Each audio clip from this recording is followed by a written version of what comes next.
दोस्तों, उत्तर प्रदेश की राजनीतिक से लेकर पूरे देश की राजनीति में एक बार फिर बड़ा बदलाव देखने को मिल रहा है, क्योंकि बसपा सुप्रीमो मायावती जी ने अपनी पार्टी को एक नए अंदाज में बदलने का फैसला ले लिया है।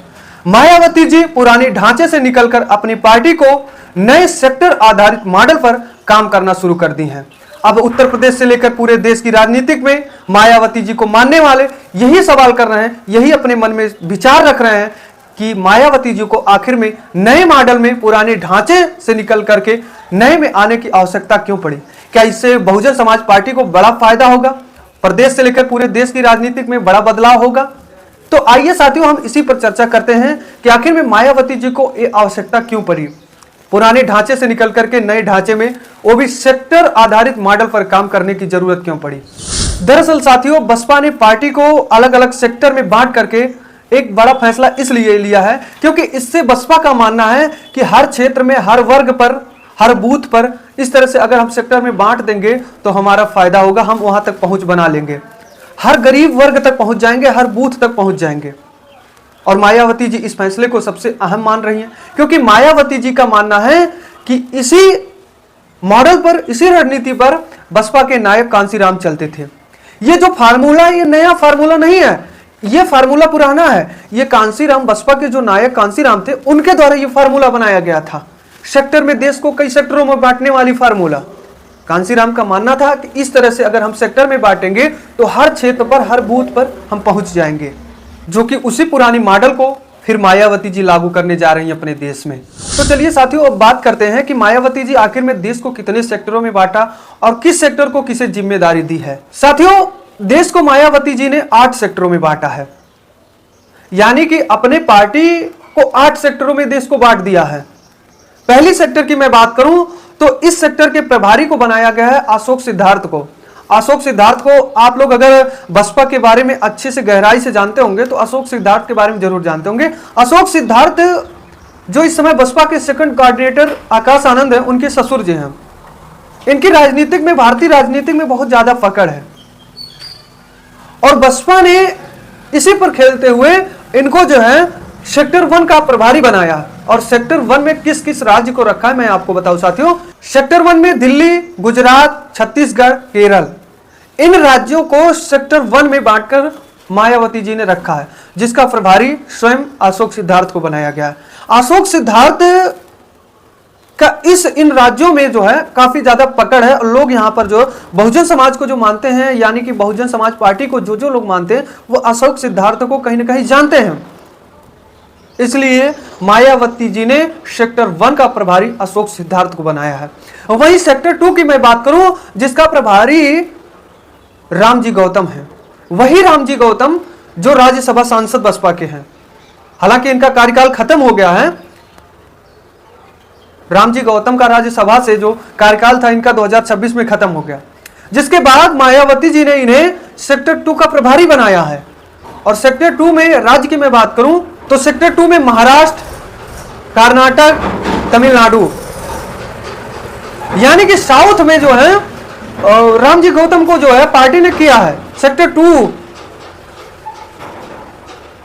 पार्टी का मानना है कि रामजी गौतम हालांकि भले ही जो है इधर पूर्व के थे, लेकिन इनका जो पकड़ था, इनको लोग जो है महाराष्ट्र यानी कि दक्षिण भारत में भी जानते हैं, जिसके बाद पार्टी ने रामजी गौतम को सेक्टर 2 का प्रभारी बना दिया। वही सेक्टर 3 की मैं बात करूं तो जिसके प्रभारी राजा राम है, और राजा राम की भारतीय राजनीति में भी अच्छी पकड़ है, जिसके बाद जो है सेक्टर 3 का बसपा ने इन्हें प्रभारी बनाए। सेक्टर 3 की राज्य की मैं बात करूं तो सेक्टर 3 में मध्य प्रदेश, बिहार और झारखंड है, यानी कि बीच से जो है ये उत्तर प्रदेश को हटा दिया गया है। उत्तर प्रदेश को क्यों हटाया गया, उत्तर प्रदेश को किसे दिया गया, मैं लास्ट में बताऊंगा आपको। लेकिन इस बीच में जो है उत्तर प्रदेश को हटा करके झारखंड, बिहार और मध्य प्रदेश का प्रभारी राजा राम को बनाया गया। राजा राम को कमान दिया गया है कि इन 3 राज्यों में आपको बढ़ चढ़ के पार्टी का विस्तार करना है, पार्टी की रणनीतियों को मजबूत करना है। वहीं सेक्टर 4 की मैं बात करूं तो सेक्टर 4 के प्रभारी हैं रणधीर सिंह बेनीवाल। इनको जो है राज्य की मैं बात करूं, पंजाब, चंडीगढ़, हरियाणा और राजस्थान, इन 4 राज्यों का इन्हें जो है प्रभारी बनाया गया, कमान यहां दिया गया है। लगातार ये जो है राजस्थान से लेकर के पूरे मतलब चंडीगढ़, जिसमें हरियाणा पंजाब भी आएगा।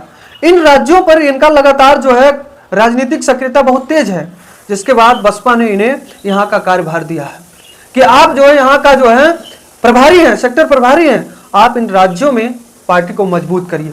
वहीं सेक्टर 5 की मैं बात करूं तो सेक्टर 5 के प्रभारी 2 लोग हैं, एक अतर सिंह, दूसरे सुरेश। इन दोनों लोगों को तेलंगाना और आंध्र प्रदेश राज्य का कार्यभार दिया गया, प्रभारी बनाया गया है। ये दोनों लोग तेलंगाना और आंध्र प्रदेश को पूरी मजबूती के साथ जो है पार्टी का विस्तार करेंगे, रणनीति बनाएंगे। वहीं सेक्टर 6 की मैं बात करूं तो यहां से 2 लोगों को यहां से भी प्रभारी बनाया गया। पहले हैं दयाचंद, दूसरे हैं नितिन सिंह। इन दोनों लोगों को हिमाचल प्रदेश और जम्मू कश्मीर का प्रभारी बनाया गया है। ये दोनों लोग जो है पश्चिमी भारत की मैं बात करूं तो यहां पूरे क्षेत्र में जो लोग, तो यहां पर जो है इन दोनों का बहुत ज्यादा पकड़ है, जिसके बाद बसपा ने इन दोनों को वहां का प्रभारी बनाया। वहीं सेक्टर 7 की मैं बात करूं तो डॉक्टर लालजी इसके प्रभारी हैं और सेक्टर 7 में उड़ीसा और पश्चिम बंगाल को रखा गया है। इन 2 राज्यों को डॉक्टर लालजी को कार्यभार दिया गया है, यहां पर ये पार्टी का विस्तार करेंगे। वहीं सबसे चर्चित सेक्टर की मैं बात करूं तो सेक्टर 8 है। सेक्टर 8 यानी कि सेक्टर 8 के जो कार्यभार संभालेगा वह स्वयं पार्टी संभालेगा, पार्टी नेतृत्व करेगा, जिसमें से उत्तराखंड और उत्तर प्रदेश है। जो लखनऊ यानी कि उत्तर प्रदेश की राजधानी लखनऊ से नेतृत्व किया जाएगा और इसका नेतृत्व स्वयं मायावती जी करेंगी, इन 2 राज्यों का। यानी कि अब पार्टी जो है आगामी चुनाव को जीतने के लिए 8 सेक्टरों में पूरे देश को बांट दिया है। तो चलिए अब बात करते हैं साथियों, आखिर में 8 सेक्टरों में बसपा को बांटने की जरूरत क्यों पड़ी, इससे प्लस पॉइंट बसपा के लिए क्या होगा। तो बसपा के लिए प्लस पॉइंट में कई होगा। सबसे पहला होगा कि आगामी चुनाव को जीतने की जो तैयारी है उसमें बहुत मजबूत होगी पार्टी। वही दूसरा, संगठन को जिम्मेदारी और अनुशासन तय करना होगा, यानी कि इससे पूरी संगठन का अनुशासन बनेगा और जिम्मेदारी जो होगी वो पूरी मजबूती के साथ लोग निभाएंगे। वहीं जमीनी पकड़ मजबूत हो जाएगी पार्टी का। इस तरह से 8 सेक्टरों में बांटने के बाद जो राजनीतिक पकड़ होगी और जमीनी स्तर तक पूरी मजबूती तक काम करेगी। यानी कि इसलिए पार्टी ने जो है 8 सेक्टरों में देश को बांटा है, जिसके बाद लोग यही कह रहे हैं कि जो मायावती जी 2012 के बाद शांत नजर आती थी, अब वही Mayawati ji full active, full alert mode पर हो गई हैं। चाहे आप सोशल मीडिया पे देख रहे हो या फिर जो है फिजिकल कार्यक्रम देख रहे हैं, आप कहीं भी रैलियां, जन संबोधन कर रही हैं लगातार, और सोशल मीडिया पर जो है आप लोग देख रहे हैं कि लगातार पोस्ट कर रही हैं।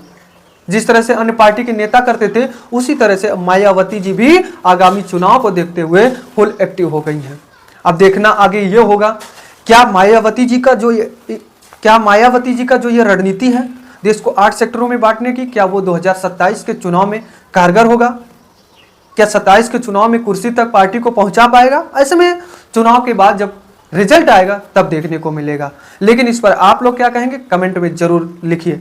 तो दीजिए ब्रिजेश गुप्ता को इजाजत, मिलते हैं नई मुलाकात नई वीडियो के साथ। धन्यवाद।